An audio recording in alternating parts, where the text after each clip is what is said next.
है। जब मनुष्य मर जाता है तो आत्मा परमेश्वर के पास पहुंच जाती है और ये शरीर धरती पर रह जाता है। यीशु ने बड़े शब्द से पुकार कर अपने प्राण को, उस जान को, उस सांस को, उस आत्मा को जो पवित्र आत्मा से गर्भ में आने के बाद इस धरती पर कार्य के लिए, उनकी इच्छा को पूरी करने के लिए यीशु को ठहराया गया था, पूरा हो गया। और पूरा होने के बाद निश्चित होकर उन्होंने कहा, हे पिता, मैं अपनी आत्मा आपको सौंपता हूं, क्योंकि उनका काम इस धरती पर पूरा हो गया था। और अब रह गया वो कार्य कौन पूरा करेगा। जैसे 5वीं वाणी में क्या कहा गया, मैं प्यासा हूं। यही उनकी प्यास है कि मेरे कार्य को पूरा करो। हे जवानों, उठो, आगे बढ़ो, मेरे कार्य को पूरा करो। हर एक मनुष्य के लिए आज वो ललकार पूर्वक कहते हैं, मेरे कार्य को पूरा करो। उनका कार्य है प्रेम को हर एक के दिल में बोना, उद्धार की रोशनी में लोगों को लाना। जिनका जीवन पापी है उनके जीवन का बचाव करना। आप क्यों बचाए गए? आप बोल सकते हैं, आप क्यों बचाए गए? आपको प्रभु ने उद्धार की रोशनी में क्यों लाया है? इसलिए कि जो खोए हुए हैं, जो अंधकार में पड़े हैं, उनके जीवन में आपका कार्य होने पाए। यीशु जिंदा है, वो मरा हुआ नहीं है। आज गुड फ्राइडे जरूर है, और लेकिन हम गुड फ्राइडे के दिन उनके सारे वचनों को याद करते हैं, और हम मानव जाति इस बात को यकीन करते हैं कि जो अंत के समय में, मरते समय मरने वाला व्यक्ति जो वचन बोलता है, उस वचन को पूरा होना है। क्या हमारे लिए जो उन्होंने 7 वाणी के रूप में अंतिम वचनों को जो कहा, अपने मुंह से, मनुष्य होने के नाते शब्दों से उन्होंने कहा, उन वचनों का क्या महत्व है? क्या आप उन वचनों को मानने को तैयार हैं? यदि आज आप उस वचनों को मानेंगे, एक माँ के रूप में पूरा परिवार आशीष में आएगा। आपके पति, आपके बच्चे प्रभु के बनकर वो स्वर्ग राज्य में जाएंगे, अनंत जीवन को पाएंगे। जवान अपने फ्रेंड्स को, अपने भाई बहनों को, अपने माता पिता को प्रभु के पास लाने पाएंगे, और घर परिवार आशीष में बढ़ता चला जाएगा। हम आज कहाँ हैं? प्रभु के अंतिम वचनों को, हमारे माता पिता ने मरने से पहले जो कुछ हमसे कहा, हम उसको मानने के लिए बराबर कोशिश करते हैं। जब मेरे पिता की मृत्यु हुई, मेरे संसारिक पिता की, मैं उन दिनों में कानपुर में पढ़ा रही थी, और मैं नहीं जानती थी कि मेरे पिता खत्म हो गए। लेकिन रात में जब मैं सो रही थी, मेरा दरवाजा अपने से अकेले हर एक टीचर्स को एक एक रूम दिया गया था, और मेरी रूममेट मेरे कमरे से लगा हुआ, जो एक दीवार के बाद एक कमरा था, वहां लता लाल करके ग्वालियर की एक टीचर थी, वो रहती थी। और जब मैं सो रही थी, मेरा दरवाजा अपने से खुला, और वहां पर मैंने अपने पिता को खड़ा हुआ, वो ड्रेस जो हम लोग मृत्यु के बाद लोगों को पहनाते हैं, नहला धुला के, तो उनको जो ड्रेस पहनाया गया था, वो मुझे अभी तक याद है। उनके सिर में पगड़ी भी बांधा गया था, और वो बीचों बीच अंदर नहीं आए, दरवाजे पर खड़े हुए, और वहीं से उन्होंने क्या कहा, स्तुति करो, प्रशंसा करो, स्तुति करो, प्रशंसा करो, स्तुति करो, प्रशंसा करो। 3 बार बोले, दरवाजा अपने से बंद हो गया। और तब जब मैं सुबह उठी, तो मैं और लता चोरी से, हम लोगों ने केरोसिन ऑयल वाला स्टोव रखा था, और मैं रोज चाय बनाती थी, पीती थी। और जैसे ही चाय बनाने के लिए मैं वहां पहुंची, कांच का जो ग्लास था 2 टुकड़े हो गए। फिर मैंने तुरंत लता से कहा कि लता देखो, कांच का ग्लास अपने से टूट गया, जबकि कुछ भी नहीं, कोई ठोकर नहीं लगी, कुछ नहीं। उसने कहा कि अरे तुम तो पुरानी बातों को एकदम लेके चलती हो, कुछ नहीं होगा। और उन दिनों में ये मोबाइल का सिस्टम नहीं था, अर्जेंट लेटर के लिए तार भेजा जाता था, टेलीग्राम। बहुत लेट में खबर पहुंची, जबकि उनकी मृत्यु हो चुकी थी। और मरने वाले व्यक्ति के शब्द का वैल्यू होता है। मेरे बोलने का मतलब, मेरे पिता ने मुझसे कहा स्तुति करो, प्रशंसा करो। उन दिनों में मैं नहीं समझ पाई थी, क्योंकि उन दिनों में मैं बूढ़ी नहीं थी, कम एज में थी। लेकिन अब उनके बोले हुए शब्दों का महत्व मैं समझती हूँ।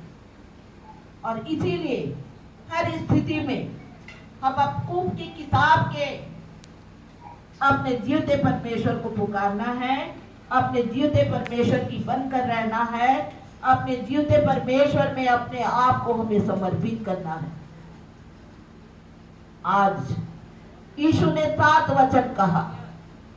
इन वचनों का वैल्यू यदि आज हम अपने जीवन में लेते हैं तो परमेश्वर के कार्य को पूरा करने पाएंगे, परमेश्वर की आशीष में बने रहेंगे और परमेश्वर का अनुग्रह हमारे जीवन में बढ़ता चला जाएगा। इसलिए हम अपने अपने शरीरों को जीवता और भावता बलिदान के रूप में हम परमेश्वर को सौंपे। यरूशलेम का मंदिर 2 भागों में बट गया।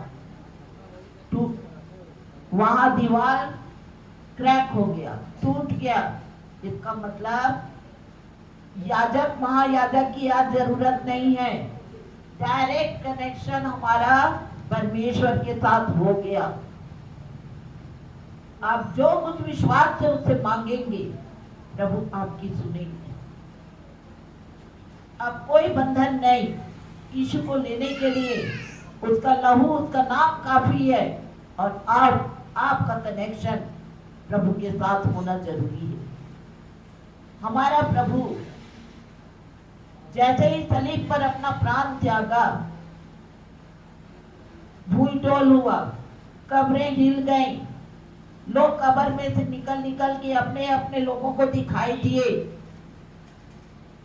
पृथ्वी भी स्वीकार करने लगी, धरती ने स्वीकार किया कि सचमुच ये परमेश्वर का पुत्र है।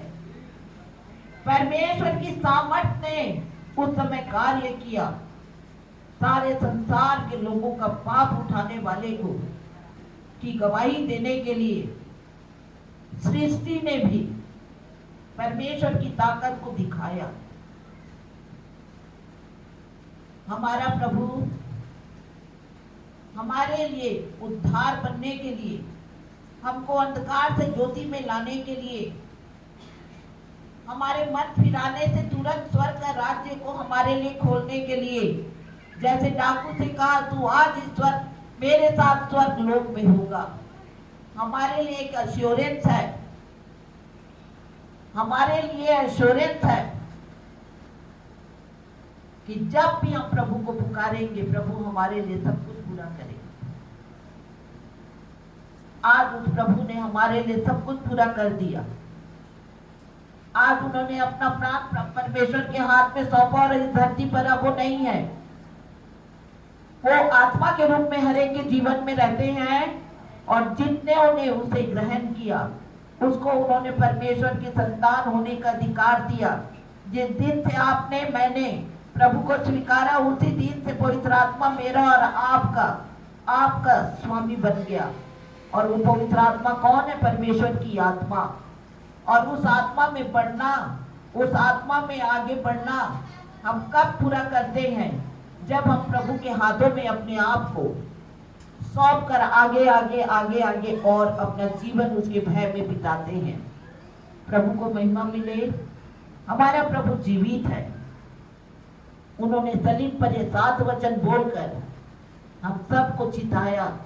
हम याद कर रहे हैं, हम याद कर रहे हैं। बार बार हमको सलीब पर प्रभु को न चढ़ाना पड़े। जब हम पाप करते हैं तो हम प्रभु के किए गए कार्य को अपने जीवन में नहीं लेते। वो कार्य को हम भूल करके पापी बनते हैं। इसलिए प्रभु ने हमको मन फिराव का मौका दिया है। इस मौके को हम ना खोएं और उसकी आशीष में बने रहें। प्रभु जो जीवित है, जो दोबारा आने वाला है, वो कहता पूरा हुआ। दोबारा आने का कार्य भी पूरा होगा। हम कहाँ होंगे? हम स्वर्ग में होंगे या हम नरक में होंगे? इसलिए हम अपने अपने आप को प्रभु को सौंपे और अनुग्रहकारी परमेश्वर के हाथ में हम अपनी आत्मा को भी सौंपे, ताकि हमारा जो प्रभु का विश्वास हमारे ऊपर है, उस कार्य को, जो इस धरती पे उद्धार के कार्य को हमें पूरा करना है, उस कार्य को हम पूरा करने पाए।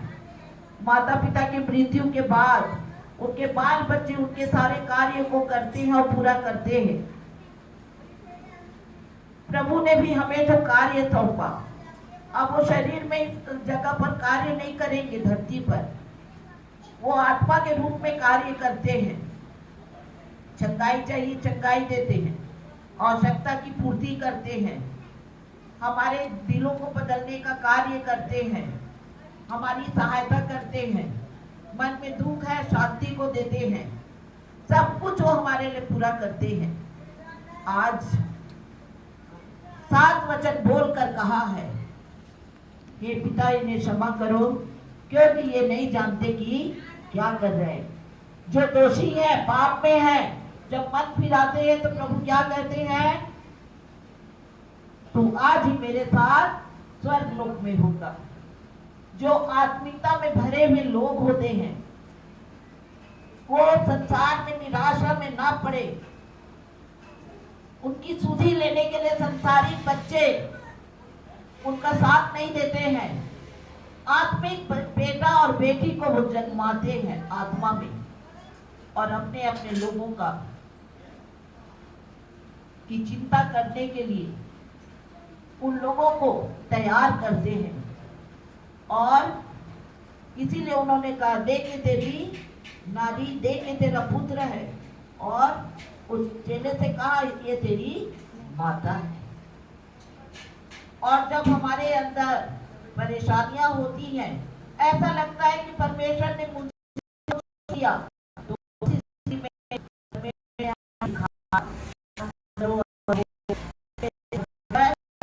परमेश्वर ने मुझे छोड़ा।